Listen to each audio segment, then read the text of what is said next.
श्री स्वामी समर्थ। आज आहे सोमवती अमावस्या। धार्मिक ग्रंथामध्ये या तिथीला विशेष असं महत्त्व आहे। या दिवशी सूर्योदयापूर्वी उठून स्नान करून पूजा करण्याची परंपरा आहे। सोमवती अमावस्येच्या दिवशी आपण आपल्या अतृप्त पूर्वजांना शांत करून त्यांचे आशीर्वाद मिळवू शकतो।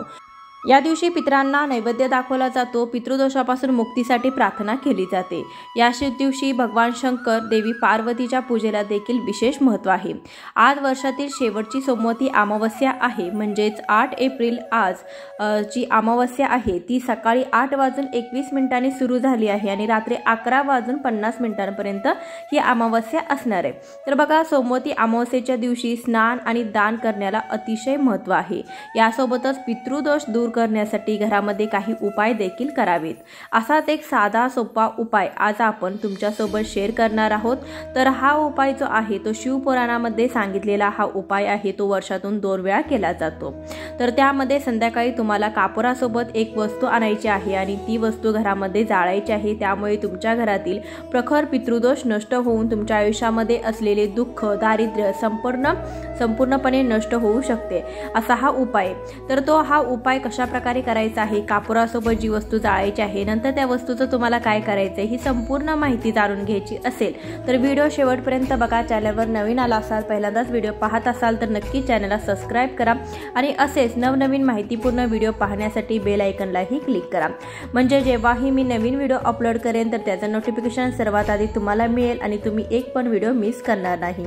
तर वर्षातून 4 नवरात्री येतात, त्यामध्ये शारदीय नवरात्र आणि चैत्र नवरात्र तर आणि 2 गुप्त नवरात्री देखील असतात। तर शारदीय आणि चैत्र नवरात्र मोठ्या प्रमाणावरती साजरी केली जाते। तर हा जो उपाय आहे तो शिवपुराणामध्ये सांगितलेला आहे। तो नवरात्रीच्या आधी येणाऱ्या अमावस्येच्या दिवशी करायचा असतो। तर बघा, शारदीय नवरात्रीच्या आधी येणाऱ्या अमावस्येला सर्वपित्री अमावस्या असं म्हटलं जातं।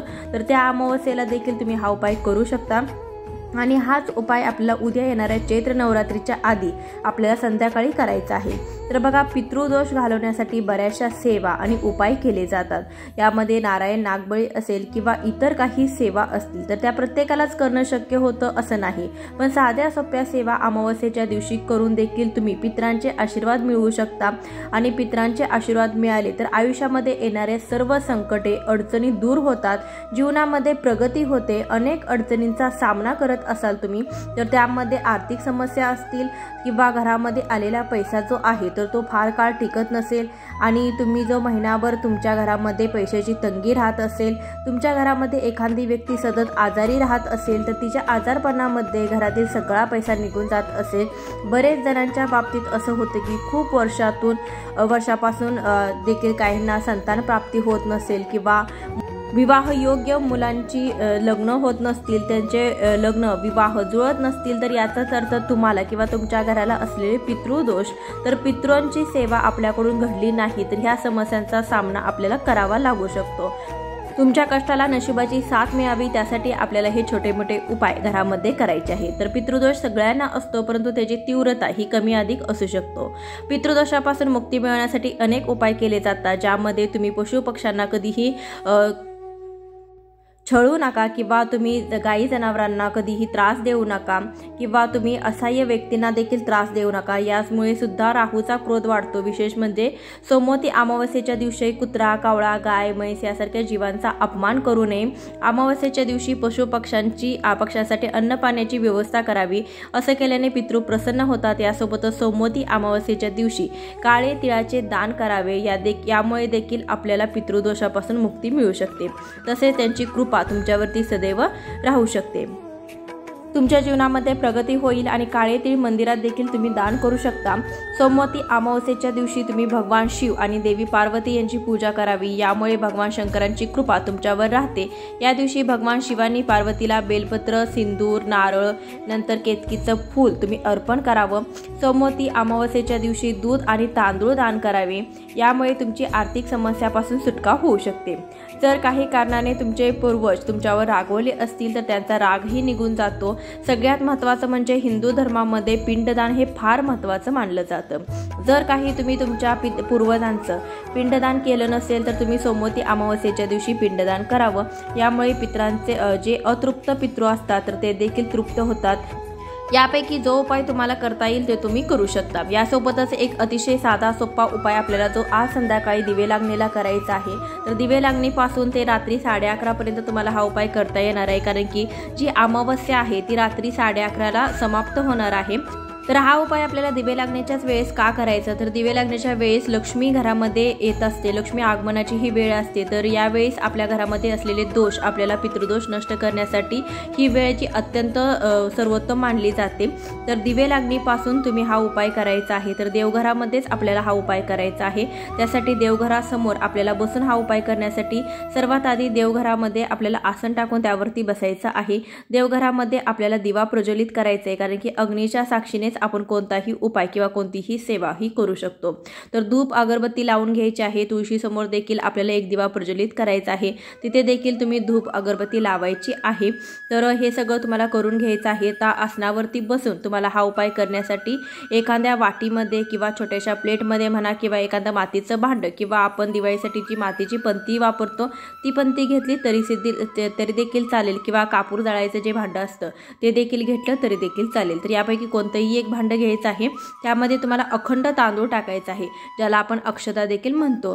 तर तांदूळ जे आहे ते कोणत्याही उपायासाठी वापरलेले नसावेत किंवा तुटलेले फुटलेले नसावेत, तर ते चांगले स्वच्छ तांदूळ बघून आपल्याला निवडून घ्यायचे आहे। त्यामध्ये खडे किंवा किडे नसावेत असे आपण स्वच्छ तांदूळ घ्यायचे आहेत। चांगले तांदूळ तुम्हाला या उपायासाठी घ्यायचे आहेत, असं नाही की किती घ्यायचे आहेत, तुम्ही मूठभर घेऊ शकता किंवा 2 चिमूट घेऊ शकता, अशा पद्धतीने तुम्ही तांदूळ घ्यायचे आहेत। तर थोडेसे आपल्याला एक चमचाभर म्हटलं तरी चालेल, चमचाभर तांदूळ घेतले तरी देखील चालतील। त्यानंतर देवघरासमोर बसायचं आणि या तांदळामध्ये तुम्हाला 2 भीमसेनी कापराच्या वड्या ठेवायच्या आहेत। तांदळावरती त्या वड्या ठेवल्यानंतर त्या प्रज्वलित करायच्या आहेत। आता त्यानंतर तुम्हाला हे भांड उचलायचं आहे आणि आपल्या घरामध्ये जेवढ्या रूम असतील घरामध्ये, त्या प्रत्येक रूमच्या कोपऱ्यामध्ये आपल्याला हे मातीचं भांड, म्हणजे आपण जे कापूर प्रज्वलित केला होता ते टेकवायचं आहे। पंतीला स्पर्श होईल अशा प्रकारे टेकवायचं आहे, प्रत्येक कोपऱ्यामध्ये टेकवायचं आहे। आणि त्यानंतर मग तुम्हाला हे घराबाहेर घेऊन जायचं आहे। तर हा उपाय करत असताना तुम्हाला तुमच्या घराची खिडकी दारं उघडी ठेवायची आहेत, कारण की घरामध्ये आपण जी काही नकारात्मकता असते ती खिडकी दारातून बाहेर निघून जाते। खिडकी दारं बंद करून कोणतीही सेवा करू नये। ज्यावेळी तुम्ही नकारात्मकता घालवता, कोणतेही दोष तुमच्या घरामधले घालवत असतात, त्यावेळेस खिडकी दारे हे उघडी ठेवायचे असतील। तर आता तुम्हाला दार उघडणं शक्य होत नसेल तर तुम्ही सेफ्टी डोअर देखील उघडं करून ठेवू शकता, किंवा तुमच्या घरामध्ये ज्या काही खिडक्या आहेत तर त्या खिडक्या देखील तुम्ही उघड्या करायच्या आहेत। आता मुख्य प्रवेशद्वाराबाहेर गेल्यानंतर मुख्य प्रवेशद्वाराच्या बाहेर आपण मातीचे हे भांड प्रज्वलित केलेलं घेऊन यायचं आहे। तिथे ठेवल्यानंतर तुम्हाला हात जोडून एका मंत्राचं पठण करायचं आहे। तो मंत्र म्हणजे ओम पितृदेवाय नमः, ओम पितृदेवाय नमः। या मंत्राचा जप आपल्याला करायचा आहे जोपर्यंत कापूर जळत आहे तोपर्यंत।